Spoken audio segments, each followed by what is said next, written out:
Everyone, તો આજનો આપણો ટોપિક છે પ્રિમ્સ અલ્ગોરિધમ. પ્રિમ્સ અલ્ગોરિધમ છે ઓલવેઝ નેક્સ્ટ એજ હોય, એટલે કે આપણી પાસે જે ગ્રાફ હોય તેની જે નેબર એજ હોય તેને જ એ ફર્સ્ટ પ્રાયોરિટી આપે છે. અને પ્રિમ્સ અલ્ગોરિધમ છે એનું ઓલવેઝ સોલ્યુશન હોય એ ટ્રીમાં હોય છે. એ સોર્ટિંગ એજનો યુઝ એના માટે આપણને સોર્ટિંગ એજ રિક્વાયર્ડ હોતી નથી, કેમ કે તે જે એનું નેક્સ્ટ એજ હોય છે તેને જ એ ફર્સ્ટ પ્રાયોરિટી આપે છે. અને મિનિમમ કોસ્ટ હોય જે એ એજને એ પહેલાં એ એજથી એ સ્ટાર્ટ કરે છે અલ્ગોરિધમને સોલ્વ કરવાનું. તો આ એક એક્ઝામ્પલ છે આપણી પાસે પ્રિમ્સ અલ્ગોરિધમનું. તો આપણને આ રીતે ગ્રાફ આપવામાં આવે છે. તો પ્રિમ્સ અલ્ગોરિધમને સોલ્વ કરવા માટે આપણે આ રીતના એક ટેબલ જનરેટ કરીએ છીએ. એમાં પહેલાં હોય છે આપણે જે એજીસ હોય છે એ કે કઈ રીતે આપણે સોલ્વ કરીશું, કઈ પહેલાં લઈશું, એના પછી આપણે કઈ નેબર એજ લઈશું.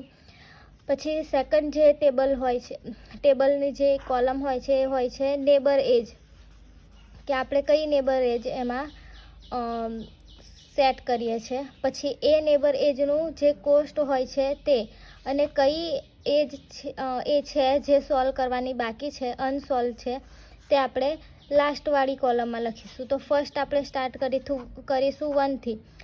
તો 1 તો એ 1 છે એ 2 જોડે કનેક્ટ છે અને 3 જોડે કનેક્ટ છે. તો આપણે એની નેબર એજ 1 2 અને 1 3 થશે. અને એનું કોસ્ટ છે તો 1 2 નું કોસ્ટ છે 1 અને 1 3 નું કોસ્ટ છે 3. તો એ રીતે અહીંયા આપણે લખીશું. તો અનસોલ્વ કઈ રહી તો 2 3 4 5. તો એના પછી આપણે નેબર એજમાં આપણે લઈશું 2. તો પછી 2 છે એ કોની સાથે કનેક્ટ છે તો 1 અને 3 સાથે, 2 અને 3 અને 2 અને 4. તો આપણે એનું કોસ્ટ લખીશું અને કઈ એજ બાકી રહે છે તે અહીંયા લખીશું. એ જ રીતે આપણે ફરી 3ને લઈશું અને એ જ રીતે આપણે કઈ એજ સાથે નેબર એજ છે તે અહીંયા લખીશું. તો 2 અને 3 3 4 2 4 3 5 અને એની અહીંયા આપણે કોસ્ટ લખીશું અને કઈ એજ બાકી રહે છે તે. એ જ રીતે આપણે ફરી 4 એના પછી આપણે નેબર એજ છે 5, તો આપણે અહીંયા 5 લઈશું અને એની સાથે કનેક્ટ હશે તે એજ લઈશું અને તેની કોસ્ટ લખીશું. બાકી કયું રહે છે તો 4. એના પછી આપણે ફરી જે બાકી હતું 4 તેને અહીંયા કનેક્ટ કરીશું.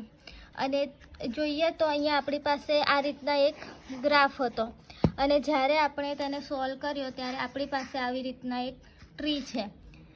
તો પછી આપણે જે આપણી નેબર એજ છે એની જે કોસ્ટ હોય એનું આપણે એડિશન કરીશું અને જે આન્સર આવે તે આપણું પ્રિમ્સ અલ્ગોરિધમનો આન્સર થયો. તો આ રીતે પ્રિમ્સ અલ્ગોરિધમને સોલ્વ કરવામાં આવે છે.